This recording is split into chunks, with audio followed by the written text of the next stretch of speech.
ان کے لب رنگی کی نچھاور تھی کہ جس نے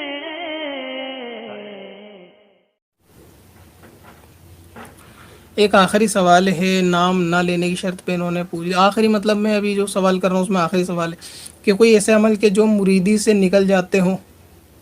وہ کیا ہیں، اور کسی شخص سے اگر کوئی گناہ کبیرہ اگر ہو جائے تو کیا ایسی صورت میں وہ شخص مریدی سے نکل جائے گا؟ تو کسی بھی گناہ والے کام سے شخص مریدی سے نہیں نکلتا، چاہے وہ شراب پینا ہو، چوری کرنا ہو، یا جو اتنے بھی گناہ اپنے سوال کے اندر لکھے ہیں ان سب سے بھی بندہ پیری مریدی سے نہیں نکلتا.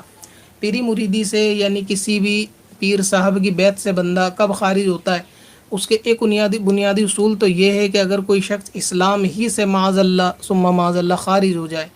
اور اسلام ہی سے نکل جائے، کوئی کفر یا شرک اس سے سرزد ہو جائے، تو ایسی صورت میں جب اسلام باقی نہیں رہے گا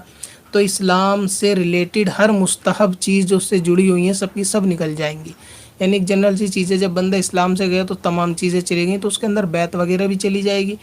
تو اس میں پھر وہ مریدی سے جو ہے وہ خارج ہو جائے گا، اس کا نکاح وغیرہ بھی چلا جائے گا، جو چیزیں اسلام سے جڑی ہوئی تھیں وہ سب اس کے چلی جائیں گی. تو ایسی صورت میں بندہ جو ہے وہ مریدی سے نکل جائے گا اگر اس سے شرک یا کفر ہو.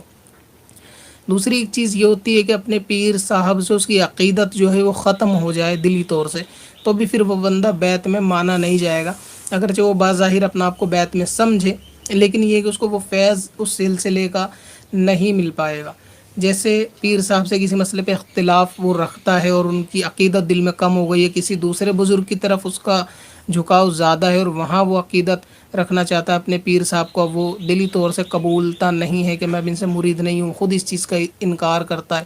تو بھی اس بندے کی اگر عقیدت پیر سے ختم ہے، دل میں ہے ہی نہیں، تو پھر وہ بیعت بھی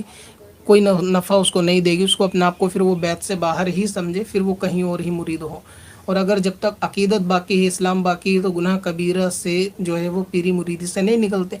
پھر بھی اگر کسی کو موقع ملتا ہے وہ تجدید کرانا چاہے بیعت کی، تو اپنے پیر صاحب اس کے حیات ہوں تو کرا لینی چاہیے، اور بہتر ہے کہ بار بار کراتے رہنا چاہیے کچھ وقت کے اندر، تو یہ چیز بہتر ہے اگر اس کے لیے مناسب ہو. باقی یہ کہ عقیدت ختم نہیں ہونی چاہیے دل میں، اعتماد اس کے ہونا چاہیے، اپنے پیر پر بھروسہ ہونا چاہیے، اس کے مقابلے کسی اور پر اعتماد نہیں ہونا چاہیے. اور اس کو کسی دوسرے بزرگ سے بھی اگر کوئی فیض ملے، دوسرے بزرگ سے کوئی نفع ملے، تو بھی اس کو اپنے پیر صاحب کے فیض کا حصہ اور صدقہ ہی مانے کہ ان کی مریدی کے سبب. ایسا ہوتا ہے کہ ایک بزرگ کی عقیدت کے سبب کہیں دوسری جگہ کام بنتا ہے تو یہ اس محبت کے صدقے میں بن رہا ہوتا ہے، تو بھی وہ اس کے پیر ہی کا کرم ہے، اپنے پیر ہی کا کرم مانے، اس کو ان کی نظر عنایت مانے، اپنے دل میں عقیدت رکھے، تو انشاءاللہ تعالیٰ وہ مریدی میں شامل رہے گا، گناہ کبیرے سے نہیں نکلے گا. پتھر میں اصل لالے پرن